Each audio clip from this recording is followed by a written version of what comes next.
Perfecto. Bueno, pues hoy les voy a platicar algunos consejos para bosquejar aves. En general, si su interés es hacerlo en campo, cuando observan aves, o porque les gusta ilustrar, y tienen interés en mejorar, nunca lo han hecho y quieren iniciar, este, pues creo que estos consejos en general les van a servir no solo para aves, sino para también dibujar cualquier otro ser vivo, porque al final las técnicas de dibujo son las mismas. Eh, entonces, lo voy a resumir en 7 secciones, algunos pasos y habilidades que les aconsejo para desarrollar el dibujo de aves, la observación y la curiosidad, la práctica de algunas técnicas básicas de dibujo, la importancia de entender al sujeto de dibujo, qué significa dibujar una postura general y una línea de acción, cómo se definen bloques principales y cómo se definen y revisan proporciones y finalmente cómo se sugiere el plumaje. Entonces, les voy a dar como este, una visión general de lo que vamos a ver ahora. Entonces, uno ve un pajarillo, una foto, la ve en campo y lo principal es observarlo detenidamente y tratar de captar la mayor información posible. Y la información más básica que podemos tomar es su postura, su línea de acción, también la llamamos, que es una línea que trata de captar lo más general y luego algunas proporciones generales. Y sobre esa, como si fuéramos un escultor, vamos esculpiendo nuestro dibujo a través de ángulos y perfeccionando estos volúmenes principales. Vamos agregando poco a poco detalle, definiendo, corrigiendo y finalmente empezamos a sugerir plumas, grupos de plumas, agregamos la línea del pico, finalmente algunos detalles. Entonces, bueno, y si uno tiene tiempo de colorear, lo colorea también. Entonces, el paso más importante cuando uno dibuja lo que sea, es desarrollar la capacidad de observar. Hay quien dice que no es lo mismo ver a observar. Observar quiere decir detenidamente estudiar, detenerse a hacerse preguntas. ¿Qué estoy viendo? ¿Cómo lo estoy viendo? Porque muchas veces estas imágenes o el mundo a nuestro alrededor pasa ya por hecho y no nos tomamos un minuto para apreciar los detalles y hacernos preguntas. Entonces hay que fomentar esto que hacíamos desde niños, ¿no? Eh, pero ¿qué color tan azul? O puedo notar que tiene unas franjas en los bordes de las plumas del ala, o hay diferentes tonalidades de azul, tiene un pico muy ancho, esto tiene que ver con su alimentación, este, está muy cabezón, poco cabezón, en fin, se trata de generar preguntas, desarrollar la curiosidad para poder captar la mayor información posible sobre nuestro sujeto. Entonces, recuerden, todo dibujo comienza a través de la observación detenida. Luego, yo les sugiero practicar técnicas básicas de dibujo, o sea, para poder dibujar aves y lo que sea, sirve mucho tener una base de dibujo que no son muy difíciles de realizar. Por ejemplo, se puede practicar un poco de calidad de línea. Esto quiere decir cómo yo sujeto mis instrumentos y dependiendo del ángulo y la presión que yo ejerzo sobre el papel, voy a generar líneas de calidad distinta, ¿no? Usualmente entre más perpendicular al papel, creo una línea más fina y entre más inclino el lápiz, creo líneas más gruesas. Y entre más presión, obviamente voy generando líneas más gruesas y más marcadas y más definidas. ¿Por qué es importante practicar calidad de línea? Porque usualmente en la fase de bosquejo utilizo líneas súper tenues, que son líneas de guía y conforme voy creciendo en seguridad, conforme avanza mi dibujo, voy marcando con líneas un poco más marcadas. Vean cómo son líneas muy tenues al inicio, no me importa generar un círculo súper marcado porque sobre eso voy a ir definiendo detalles y al final estas primeras líneas de boceto no deberían llamar la atención, ¿no? Entonces, por eso es importante aprender a controlar. Y al final son pequeños músculos en nuestra mano que cuando nunca los practicamos, pues por eso se siente un poco torpe, ¿no? Tratar de generar líneas perpendiculares o líneas con diferente calidad, pero es una cuestión de memoria muscular y de practicar. Uh, el siguiente concepto de prácticas básicas de dibujo que sugiero mucho es el dibujo gestual y la definición de bloques principales, así como de una línea de acción y postura. Entonces les repito, la línea de acción o postura es la que capta en una sola línea cuál es como la dirección del movimiento y la postura de nuestro sujeto. Y el dibujo gestual, como su nombre lo dice, es un gesto, o sea, es un dibujo muy veloz en donde no me preocupan los detalles, nada más quiero captar con como pocas líneas muy veloces el volumen y sensación general de mi sujeto. Y esto es súper, súper útil porque a partir de esto puedo ir yo esculpiendo y trabajando. Entonces son líneas de referencia muy, muy importantes. Y las siguientes otras dos técnicas que obvio les recomiendo practicar. Bueno, perdón, esto es un poco más de calidad de línea y dibujo gestual, ¿no? Esto es, por ejemplo, este es el dibujo gestual de este pajarillo de acá, una línea inclinada. Esto es importante para empezar a definir las primeras proporciones también, ¿no? No es lo mismo dibujar la cabeza de este tamaño a de este tamaño más pequeña. Y las siguientes dos técnicas que considero súper cruciales es el dibujo de contorno y el espacio negativo. Todas estas técnicas no es como que uno las esté haciendo eh, presentes todo el tiempo, ¿no? ¿no? No las racionalizamos. O sea, cuando uno dibuja no está pensando, estoy haciendo dibujo gestual, o estoy haciendo dibujo de contorno, o estoy usando espacios negativos. Estas son todas como herramientas. Piensen como en un estuche de herramientas básico para poder construir una silla, ¿no? Necesitas clavos, necesitas un serrucho, necesitas un martillo, porque si no te haces primero de estas herramientas, no vas a poder construir tu silla. Y simplemente tomas por hecho que tienes estas herramientas. Por eso es necesario generarlas, practicarlas y perfeccionarlas, porque ya ni siquiera te vas a dar cuenta que las estás usando porque van a ser parte esencial de cualquier dibujo que realices. El dibujo de contorno a mí me gusta pensar en él como una hormiguita que va caminando por todo el contorno pues, de un objeto de dibujo, y esto me ayuda a percibir los cambios de movimiento, donde hay muescas, hoyos, cambios de ángulos y donde percibo los detalles. Entonces el Ana dibujo... María, Ay, por favor, si tú puedes hablar un voz un poco más alta, por favor.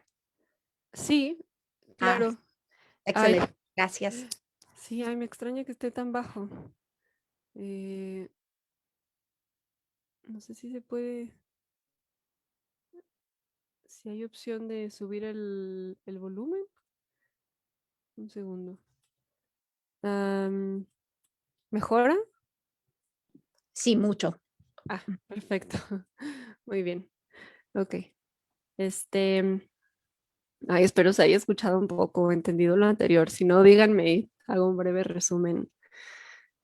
Am, bueno, entonces, como pueden ver, el dibujo gestual es partir de lo general, o sea, armar un volumen muy general, como si un escultor lo primero que hace es agarrar una masa de barro o de plastilina general y no se va a poner a esculpir detalles desde un inicio, sino que va primero a captar, ¿no? Cuál es el volumen principal que necesita, y luego con herramientas de dibujo de contorno y espacio negativo, es como si fuera su cincel y su martillo, y sobre ese dibujo gestual general vamos a ir esculpiendo poco a poco los detalles.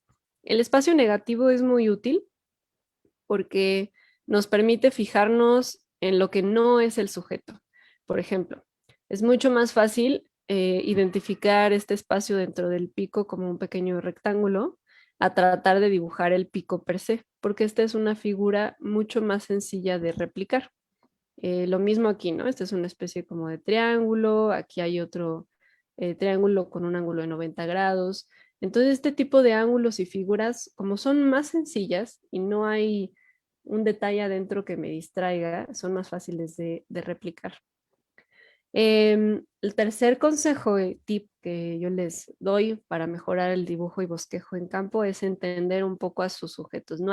Aprender a dibujar es aprender a entender lo que estoy dibujando. Es una herramienta de aprendizaje muy potente eh, que nos fuerza la atención a entender qué está pasando con nuestro sujeto. Entonces les recomiendo, en el caso de las aves, familiarizarse un poco, por ejemplo, con el esqueleto. No se tienen que aprender cada hueso, pero pueden generar un esquema general para saber cómo funciona el cráneo, cómo funciona el pico en forma de bisagra, entender que el punto de anclaje no es aquí el extremo de la cabeza, sino en el centro.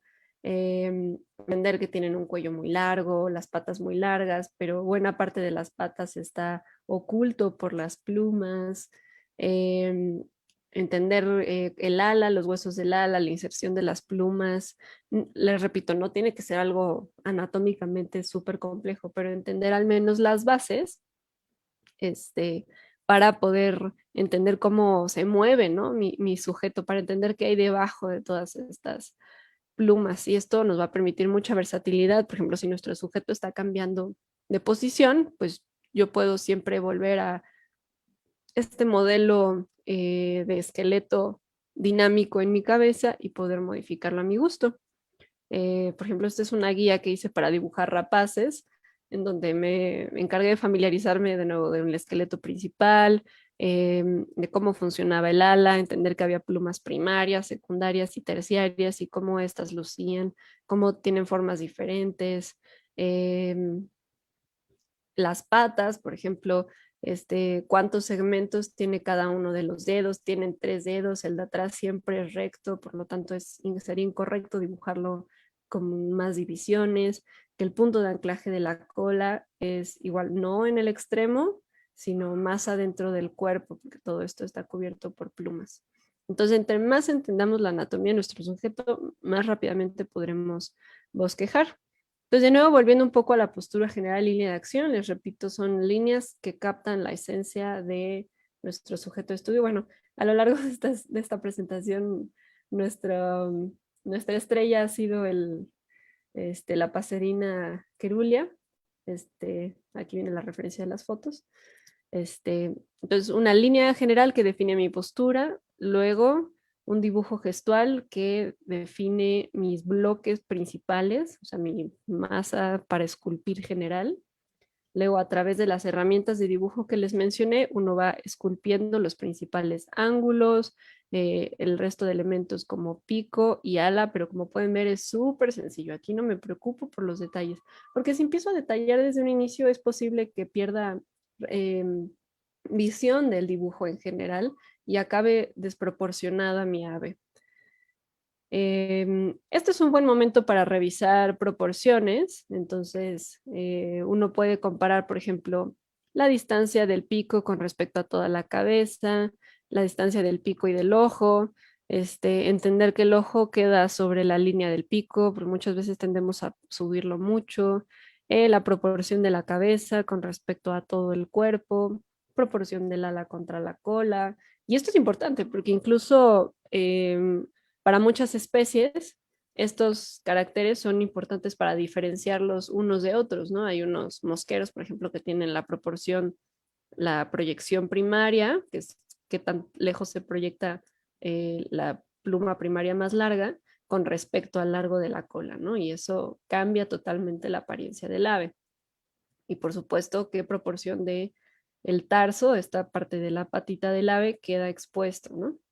Entonces, revisen sus proporciones siempre porque eso, no importa cuántas plumitas dibujen ni cuántos detalles, si sus proporciones no son correctas, el dibujo no se va a ver bien y no se va a reconocer la especie. En este punto, por ejemplo, ya podemos darnos una idea de que se trata probablemente de un ave, un pico gordo o un pinzón. Este, por ejemplo, no sería un colibrí, ¿no? Entonces, aquí ya vemos mucha vida y mucho dinamismo y ya la esencia del ave. Posteriormente, para sugerir pluma y volumen, podemos identificar los principales grupos de plumas. He notado que se les marca mucho el parche auricular, que es este grupo de plumas que tapa el conducto auditivo de las aves. Entonces se puede sugerir suavemente, obviamente si hay partes oscuras, marcarlas, como en este caso tiene una mascarita. El grupo de plumas que tienen más contraste y se definen más, por supuesto, son las del ala. Entonces se pueden definir las principales dos capas de plumas cobertoras externas. Eh, Estas pequeñas de acá son las plumas del álula, son las de aquí. Y posteriormente tenemos el grupo de las terciarias y luego secundarias y primarias, que cuando están plegadas se ven, prácticamente no puedes distinguir una por una, ¿no? Y nada más las ves todas amontonadas. Entonces con líneas paralelas puedes resolver eso. Recuerden que siempre hay un grupo de plumas cobertoras por debajo y por arriba del grupo de plumas. Y finalmente, para sugerir el volumen, les recomendaría familiarizarse con sombrear volúmenes básicos como ovalados, esferas, y tratar de seguir las líneas de dirección de dicho volumen. Entonces, si voy a sombrear con rayitas, que esas rayitas traten de seguir la dirección del volumen. Y por supuesto, pues identificar la fuente de luz, que en muchos casos, pues como las aves van iluminadas de arriba o de frente, las sombras suelen quedar por debajo, ¿no? Entonces, en este caso, por ejemplo, aquí tenemos un volumen y estoy sombreando con líneas paralelas. Aquí debajo del ala agregué una pequeña sombra, debajo del pico, un poco en el parche auricular, debajo de las cobertoras inferiores y superiores, y esta parte del ala de atrás pues también queda completamente oscurecida. Entonces, básicamente estos son las recomendaciones y los pasos para poder bosquejar un ave, tanto en campo como cuando ya tenemos fotografías en casa. Eh, Siempre partan de lo general a lo particular, porque si se obsesionan con los detalles del inicio, probablemente vayan a perder proporciones. Entonces, lo más importante siempre es el gesto y las proporciones, que esté captando bien el tamaño del pico de la cabeza, el tamaño de la cola, y ya luego me puedo entretener dibujando cada plumita por separado. Y por supuesto, em, pues observen, sean curiosos, háganse preguntas. Y poco a poco van a ir mejorando y dibujando cada vez su sujeto. Cada vez que dibujan un ave, están aprendiendo más de un ave. Quizás no se percaten de ello, quizás no lo hagan consciente, pero en su cabeza están formando una imagen más completa y más completa. Dibujanlas desde diferentes posiciones, desde arriba, desde abajo, desde la espalda, con el pico abierto, comprimidos o bien estirados, y así cada vez van a ir mejorando un poco más. Es una presentación corta porque es solo, tuvimos media hora, me hubiera gustado dar